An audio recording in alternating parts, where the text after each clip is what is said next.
ফুকেটে আজকে আমাদের তৃতীয় দিন। আমরা প্রথম দিনে একটা বাইক রেন্ট নিয়েছিলাম। সেই বাইকে করে আমরা আজকে পাতং বিচ ছাড়াও ফুকেটের যে অন্যান্য বিচগুলো আছে সেগুলো দেখতে বেরিয়ে পড়ি। বিভিন্ন বিচগুলোতে বিভিন্ন রকমের ওয়াটার অ্যাক্টিভিটিস আছে, সেগুলো আমরা এক্সপ্লোর করি। ঘোরাঘুরির ফাঁকে যদি খুব অসাধারণ কোনো জায়গায় বসতে চান, সেটাও পেয়ে যাবেন আজকের ভিডিওতে। সাথে থাকছে প্রতি রবিবার ফুকেট ওল্ড টাউনের সম্পূর্ণ অন্যরকম চেহারা।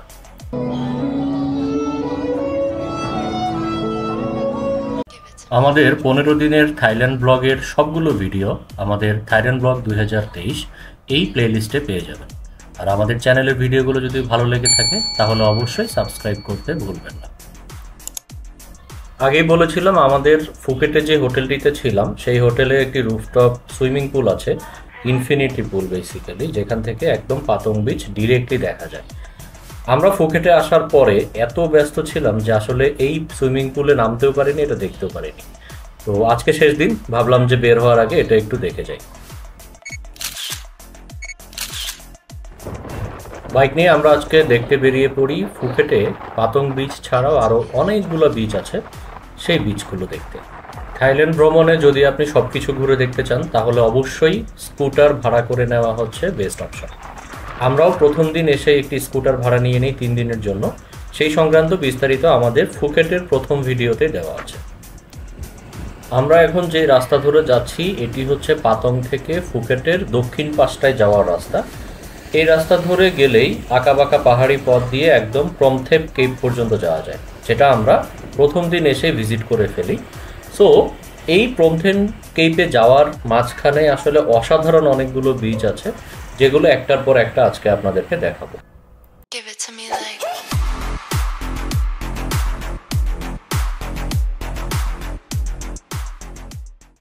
আমরা প্রথম যে বিচটিতে আসি এটি হচ্ছে কারণ বিচ। এটি পাতংয়ের দক্ষিণ পাশে অবস্থিত, খুব ফেমাস একটি বিচ। এই বিচটি পাতং বিচ থেকে প্রায় 7 কিলোমিটার দক্ষিণে অবস্থিত। অনেক লম্বা একটি বিচ, প্রায় 2 কিলোমিটারের মতো লম্বা। এই বিচে আসতে আমাদের পাতং থেকে সময় লেগেছিল 15 মিনিটের মতো। থাইল্যান্ডের ফুকেটের পাতং বিচটা হচ্ছে খুবই জমজমাট একটি বিচ। ওখানে বাংলা রোডে পার্টি হয়, ওয়াকিং স্ট্রিট আছে। বাট কেউ যদি পার্টি লাইফ এড়িয়ে একটু নিরিবিলি জায়গা পছন্দ করেন, সেক্ষেত্রে কারণ বিচের আশেপাশে রিসোর্টগুলোতে থাকতে পারেন।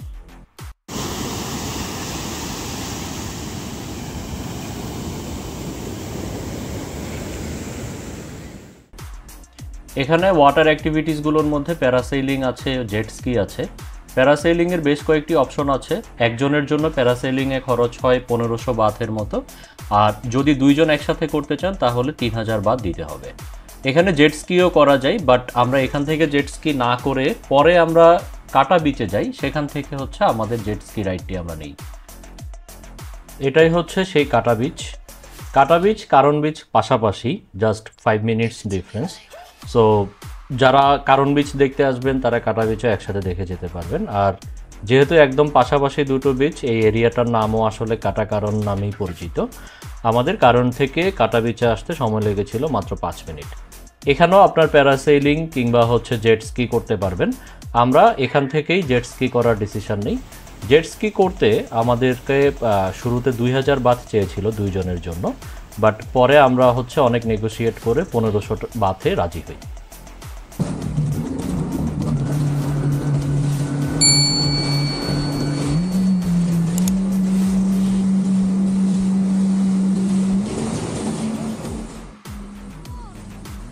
কাটা বিচের এই জেট স্কির এক্সপেরিয়েন্স আসলেই ভাষায় প্রকাশ করার মতো না।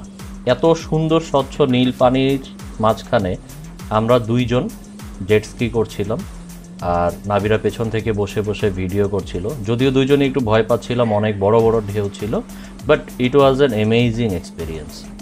বাংলাদেশেও কক্সবাজারে হচ্ছে জেট স্কি করা যায়। আমাদের কক্সবাজারে অনেক সস্তায় জেট স্কি করা যায়, বাট আমার কাছে যে জিনিসটি সবচেয়ে বিরক্তিকর লাগে সেটা হচ্ছে কক্সবাজারে যদি আপনি জেট স্কি করেন, সেক্ষেত্রে আপনারা 2 জন একা যেতে পারবেন না। ওদেরই একজন লোক পিছন থেকে দাঁড়িয়ে পুরো জেট স্কিটাকে হচ্ছে কন্ট্রোল করে। তো এটা আমার কাছে খুব বিরক্তিকর লেগেছিল। আমরা যখন কক্সবাজারে যাই আমরা ওখানেও জেট স্কি করি, এটা নিয়ে আমাদের কক্সবাজারের ভিডিওতে ডিটেলস পেয়ে যাবেন। সো আমরা জেট স্কির লোককে বলেছিলাম যে আমরা দুজন শুধু করতে চাই, আপনাদের না গেলেও চলবে, বাট ওরা আসলে ওটা অ্যালাউ করেনি। তো এটা আসলে খুব বিরক্তিকর, মানে একটু নিজের মতো করে জেট স্কি করার যে মজা, এটা থাইল্যান্ডে এসে আমরা কাটা বিচে পেয়েছি। সো যদি কেউ ফুকেটে এসে ওয়াটার অ্যাক্টিভিটিস ট্রাই করতে চান তাহলে অবশ্যই এই জেট স্কিটি মিস করবেন না। কাটা বিচের অসাধারণ জেট স্কি রাইড শেষে আমরা এবার স্টার্ট করলাম পরবর্তী বিচের উদ্দেশ্যে। কাটা বিচের পরে আছে কাটা নয় বিচ। তো যেহেতু এই দুইটা বিচের ভাইব একই রকম, সো আমরা কাটা নয় বিচে আর যাইনি, আমরা যাচ্ছি এরপরে খুব সুন্দর একটি বিচ, নাই হার্ন বিচ। নাই হার্ন বিচে যাওয়ার সময় একটা জায়গায় আমরা দুজনই থমকে দাঁড়িয়ে পড়ি। ডান পাশে পাহাড়ের উপর থেকে যখন সমুদ্রে চোখ যায় দেখি যে পানি এত নীল, এটা আনবিলিভেবল ছিল। তো ওটার পাশে একটি রেস্টুরেন্ট আছে, খুবই সুন্দর একটি লোকেশনের রেস্টুরেন্ট। আমরা চিন্তা করি যে এই রেস্টুরেন্টে একটু বসে রেস্ট নিয়ে যাই। আমরা যে রেস্টুরেন্টটিতে বসি সেটির নাম হচ্ছে after beach bar and restaurant. আমার কাছে মনে হয়েছিল যে এই রেস্টুরেন্টে বসে সারা দিন কাটিয়ে দেওয়া যাবে। তো আমাদের হাতে সময় ছিল না সারা দিন কাটানোর। আমরা একটা কোকোনাট আইসক্রিম অর্ডার করি, যেটার দাম নিয়েছিল 160 বাত। এই হলো সেই নাই হার্ন বিচ। এটি ফুকেটের সবচেয়ে দক্ষিণে অবস্থিত একটি বিচ। আমাদের কাটা বিচ থেকে নাই হার্ন বিচে আসতে সময় লেগেছিল 15 মিনিটের মতো। আমি ফুকেটে যে কয়টি বিচে গিয়েছি তার মধ্যে সবচেয়ে ভালো লাগে হচ্ছে এই বিচটি। অসাধারণ ঢেউ, একদম স্বচ্ছ পরিষ্কার নীল পানি।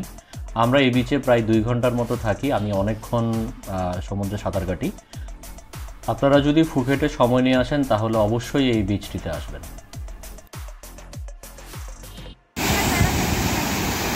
প্যারাসেইলিং,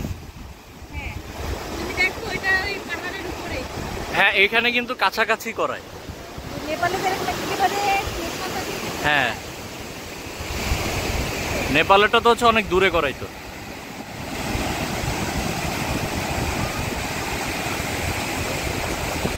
ফুকেটে আমরা সব মিলিয়ে প্রায় 5-6টি বিচে যাই এই 3 দিনে। সো সবগুলোর মধ্যে যদি র্যাঙ্কিং করি তাহলে নাই হার্ন বিচ 1 নম্বরে থাকবে।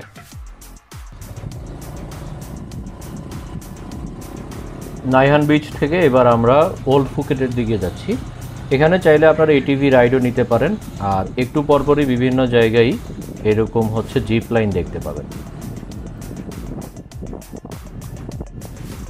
নাই হার্ন বিচ থেকে ওল্ড ফুকেট প্রায় 20 কিলোমিটার দূরে, যেতে সময় লাগবে 40 মিনিটের মতো।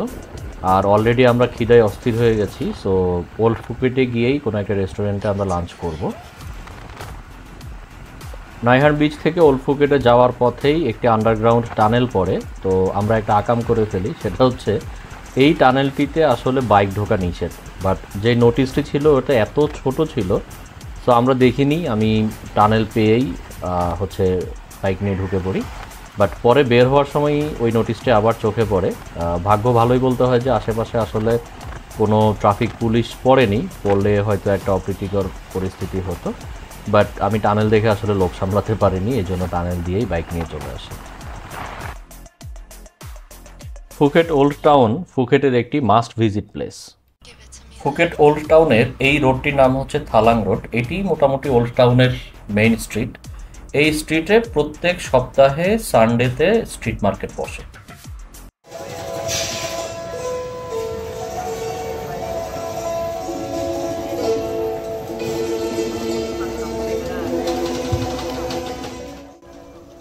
এই স্ট্রিট মার্কেটে হাঁটতে হাঁটতেই একটু পরপরই চোখে পড়বে বিভিন্ন ধরনের ইনস্ট্রুমেন্টাল মিউজিক্যাল শো। এই মিউজিক্যাল শোটা ইমেজিং, মানে এখানে এসে অনেকক্ষণ দাঁড়িয়ে গান শুনতে শুনতে আপনি হারিয়ে যাবেন। ফুকেট ওল্ড টাউন আমাদের কাছে একদম পিকচার পারফেক্ট একটি প্লেস। এটির মাধ্যমে আসলে থাইল্যান্ডের কালচার ওরা ফুটিয়ে তুলেছে। এখানে মিউজিয়ামও আছে, আপনারা চাইলে সময় পেলে মিউজিয়ামে যেতে পারেন। মিউজিয়ামটির নাম হচ্ছে হাই হুয়া মিউজিয়াম, যেটা হচ্ছে চাইনিজ ইমিগ্রেন্ট কালচারকে হচ্ছে এক্সিবিট করে। পাশাপাশি আপনারা এখানে বিভিন্ন ধরনের ফুড ট্রাই করতে পারেন, সুভেনিরস কিনতে পারেন, এবং আমরা কয়েকটি টি শার্টও কিনেছিলাম এখান থেকে, বেশ সুন্দর।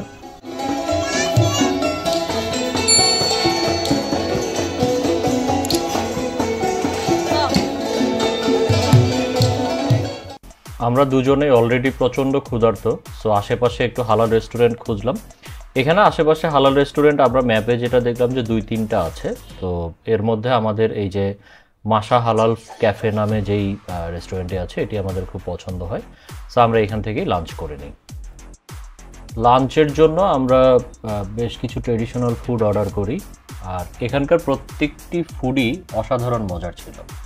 সো স্যুপ কিংবা আমরা যে ম্যাঙ্গো শেক অর্ডার করেছি সব কিছুই অসাধারণ। লাঞ্চে আমাদের খরচ পড়ে 2 জনের প্রায় 600 বাথের মতো, যদিও বাংলা টাকায় প্রায় 1800 বা 1900 টাকা, but the food was amazing. Lunch করে আমরা আবার থালাং রোডেই চলে আসি।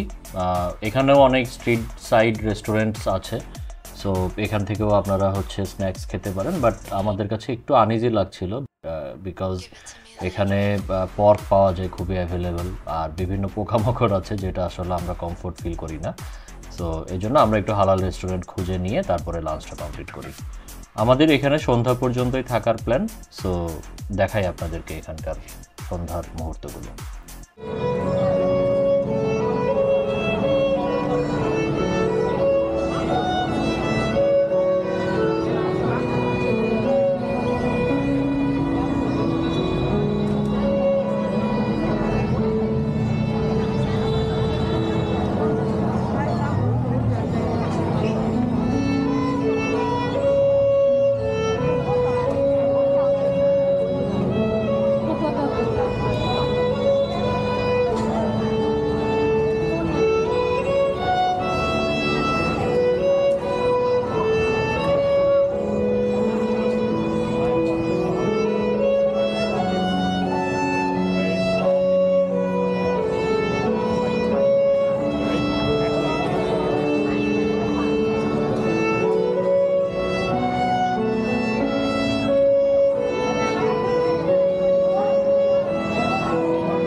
ফুকেটে যদি কেউ 3 দিনের জন্য আসেন, যেমন আমরা 3টা ফুল ডে ফুকেটে স্পেন্ড করেছি, সো এইরকম যদি আসেন প্ল্যান করে, তাহলে অবশ্যই একদিন হাফ ডে রাখবেন ওল্ড ফুকেট টাউনের জন্য।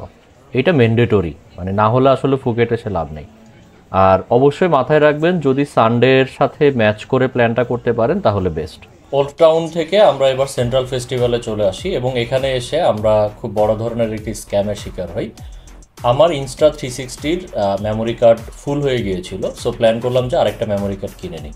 তো এখানে এসে যে বিগ ক্যামেরা শপটি আছে, এখান থেকে আমরা একটা মেমোরি কার্ড পারচেস করি 128 GB, যেটার প্রাইস ওরা রেখেছিল 1020 বাত। বাট আমি খুব অবাক হয়ে যাই যে আউটলেটের ঠিক সামনেই ছোট ছোট কয়েকটি দোকান ছিল, যেখানে সেম ব্র্যান্ডের, সেম কনফিগারেশনের, সেম স্টোরেজের মেমোরি কার্ড ওরা অর্ধেক দামে বিক্রি করছিল। সো সামনাসামনি এরকম প্রাইস ডিফারেন্স থাকায় আমি আবার বিগ ক্যামেরাতে যাই এবং ওদেরকে বলি যে ওরা কেন এত দাম রেখেছে, বাট ওরা আসলে ওদের রেসপন্সটা খুব বাজে ছিল এবং ওরা বলেছিল যে ওদের কিছু করার নেই। তো ফুকেটে যদি আসেন এরকম ইলেকট্রনিক্স আইটেম কিনতে চান, তাহলে অবশ্যই বিগ ক্যামেরা অ্যাভয়েড করবেন। এটা আমার কাছে অনেক বড় একটি স্ক্যাম মনে হয়েছে। এবং এরপরে আমরা যখন ম্যাপে রিভিউ দেখি, তখনও অনেকেই বলছিল যে সবাই এসে আসলে এখানে ধরা খেয়েছে। সেন্ট্রাল ফেস্টিভ্যালে খুব সুন্দর একটি ফুড কোর্ট আছে, এখান থেকে আপনারা যে কোনো ধরনের ফুড ট্রাই করতে পারেন। আমরা থাইল্যান্ডের signature item mango sticky rice order করি।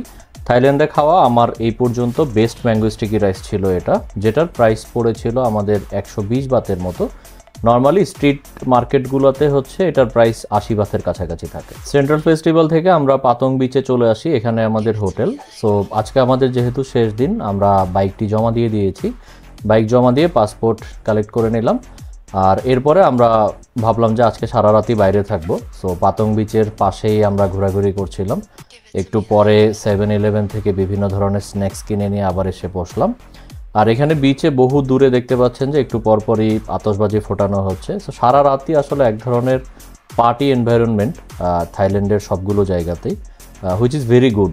আপনারা যদি চান তাহলে সারা রাত এখানে আড্ডা দিতে পারেন, ঘোরাঘুরি করতে পারেন। মজার ব্যাপার হচ্ছে এই ধরনের সারা রাত জমজমাট থাকার কালচারটা কক্সবাজারেও চালু হচ্ছে। আমাদের লাস্ট ভিজিটে দেখেছিলাম যে অনেক রাত পর্যন্ত কক্সবাজারে মানুষজন ঘোরাঘুরি করছিল।